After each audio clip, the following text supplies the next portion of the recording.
Some people in our neighborhood like to joke that Karen didn't just live here, she ruled here. The sidewalks, the lawns, the parking spots, even the way people close their mailboxes seemed to fall under her watchful authority. Clipboard in hand, sharp eyes scanning for violations, she walked around like the entire block was her personal kingdom. Most of us had learned to ignore her lectures and keep our distance. After all, what was the worst she could do? Complain about trash bins or send another passive-aggressive HOA notice? But one morning, Karen decided someone had crossed a line that only she believed existed. And the person she chose to confront wasn't a neighbor, a landscaper, or a delivery driver. It was our new mailman. What happened next turned a quiet suburban street into the center of a federal investigation. In a moment of rage, Karen grabbed a baseball bat and attacked a man whose job was simply delivering letters.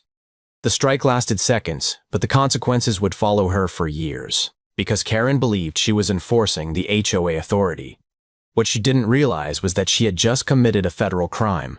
If you drove through our neighborhood for the first time, you'd probably think it was the definition of peaceful suburban life. Clean sidewalks, trimmed lawns, kids riding bikes in slow circles before dinner. On the surface, everything looked calm, but anyone who actually lived here knew there was one person who treated the place less like a neighborhood and more like a personal kingdom. Karen. Officially, she was just the president of the HOA. Unofficially, she acted like the mayor, the police chief, and the neighborhood judge, all rolled into one. Every morning, she'd patrol the streets with that famous clipboard tucked under her arm, scanning for violations like a detective hunting clues. Grass half an inch too long, she'd notice. Trash bin out 10 minutes past pickup, expect a warning letter. One neighbor swore Karen once measured the height of his hedge with a ruler. People mostly laughed about it, the way communities laugh about the one person who takes things way too seriously. She'd already argued with dog walkers, landscapers, and at least 3 delivery drivers. Karen always believed she was protecting standards. Then, one Monday morning, our new mailman showed up. Andrew was young, polite, fresh out of training, the kind of guy who still greeted everyone with a friendly wave. What he didn't know was that his route had just crossed Karen's territory. At first, Andrew didn't think much of Karen. Every route had someone who watched deliveries a little too closely, someone who liked to ask questions about packages or complain when letters arrived late. It was part of the job, but within a few days, Andrew began noticing something that felt different. Karen wasn't just watching. She was studying him. Neighbors started seeing her appear at the same time Andrew's mail truck rolled down the street. Sometimes she stood on the sidewalk with that clipboard pressed against her chest, staring as he sorted envelopes. Other times, she paced slowly near the truck, glancing inside the open trays like she was searching for evidence of some hidden crime. One afternoon, a neighbor joked that Karen looked like she was timing his route with a stopwatch. Then things escalated. As Andrew stepped out of his truck one day with a stack of letters, Karen walked straight up to him, blocking his path with calm confidence. "From now on," she said, tapping her clipboard, "all incoming mail needs to be reviewed by the HOA first. Community safety protocol." Andrew blinked, certain he had misunderstood. He explained politely that mail was private property protected by federal law.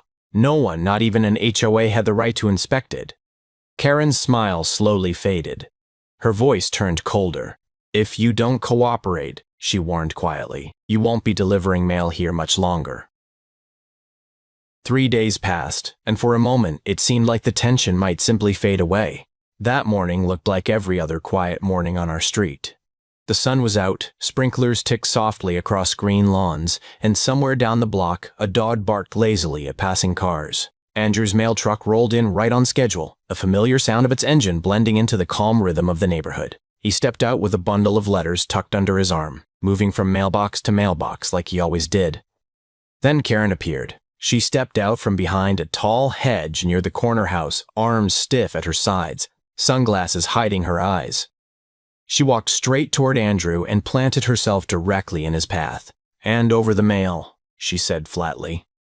Andrew sighed quietly, already sensing where this was heading. He explained again patiently that interfering with the mail was a federal offense. The letters had to go directly to the residents. That was the law. Karen didn't move. Her hands were still hidden behind her back. "I'll ask you one more time," she said slowly. Andrew shook his head. That was the moment everything snapped. In a single motion, Karen pulled a metal baseball bat from behind her and swung. The crack of metal against Andrew's jaw echoed across the street. Letters exploded from his hands, scattering across the pavement like confetti. Andrew collapsed hard onto the ground as Karen raised the bat again, swinging wildly. The screams from nearby houses came seconds later as neighbors rushed outside toward the chaos unfolding in the street. The quiet street erupted into motion. Front doors flew open as neighbors ran toward the sound of the impact and the shouting that followed. By the time the first few people reached the scene, Andrew was on the pavement, dazed and bleeding, struggling to push himself up while scattered letters slid across the asphalt. Karen lifted the bat again, but before she could swing, Derek from 2 houses down lunged forward and tackled her from behind. The bat clattered across the street as others rushed in, pulling Andrew away while Karen fought wildly, kicking and shouting as if she were the one being attacked. Someone knelt beside Andrew, pressing a towel against his jaw while another neighbor frantically dialed 911. Andrew tried to speak, but the words came out broken and faint, his face already swelling as the shock settled in.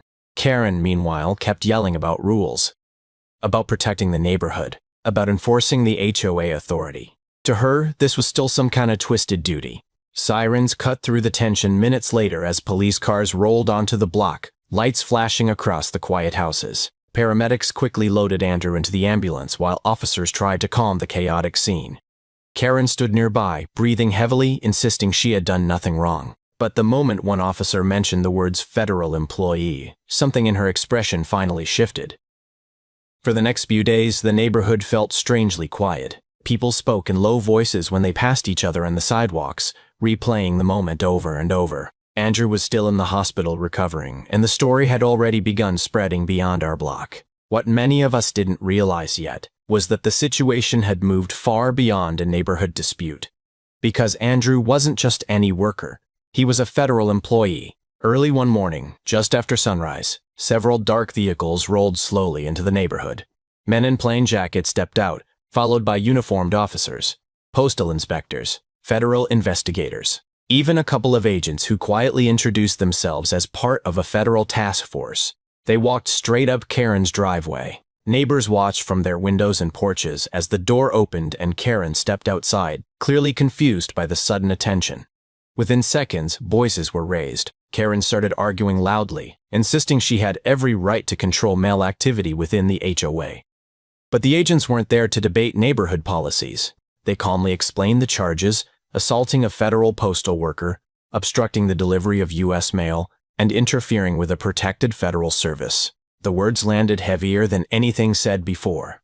Handcuffs clicked around Karen's wrists as cameras and phones quietly appeared from every driveway. The woman who once ruled the block with a clipboard was now standing in the center of a federal investigation, and the entire neighborhood was watching it happen. The courtroom was packed the day Karen's case was finally heard. What had started as a neighborhood incident had turned into something much larger, and everyone seemed to understand that the outcome would send a clear message. Karen sat at the defense table, stiff and visibly frustrated, still convinced she had simply been protecting her community. When the judge asked for her explanation, Karen didn't hesitate. She spoke about HOA responsibilities, about keeping the neighborhood safe, about believing the mailman had ignored her authority. To her, it sounded reasonable, but inside that courtroom, her words carried far less weight than she expected. Andrew was called to testify soon after. His voice was calm, but the injuries he described told a far harsher story. The blow to his jaw, the hospital stay, and the fear he felt in those few violent seconds while he was simply trying to do his job. Neighbors followed one by one, describing exactly what they saw that morning. The bat, the strike, the chaos. By the time the testimonies ended, the room had grown quiet. The judge listened patiently, then delivered the ruling with blunt clarity. Assaulting a federal postal worker, interfering with the delivery of U.S. mail, and causing serious bodily harm carried severe consequences. Karen was sentenced to years in federal prison along with heavy financial penalties. Her HOA leadership was immediately stripped away. For the first time, the woman who once controlled the neighborhood had no authority left at all. In the weeks that followed, the neighborhood slowly returned to the calm routine it had always known. The police cars disappeared, the whispers faded, and the sidewalks once again filled with the ordinary sounds of daily life. But one thing had clearly changed. Karen was gone. Without her daily patrols and clipboard inspections, the street felt noticeably quieter. Trash bins stayed out a little longer. Lawns grew a little wilder, And for the first time in years, nobody seemed worried about someone measuring their hedges. A month later, Andrew finally returned to his route. The moment his mail truck rolled down the street, several neighbors stepped outside to greet him. People thanked him, shook his hand, and quietly apologized for what had happened. Through it all, Andrew stayed the same polite, steady, doing the job he'd always come to do. Looking back, it's almost ironic. Karen spent years trying to control everyone else's behavior. But in the end, the one thing she couldn't control was the law. So what do you think? Did Karen get the punishment she deserved? Let me know your thoughts below.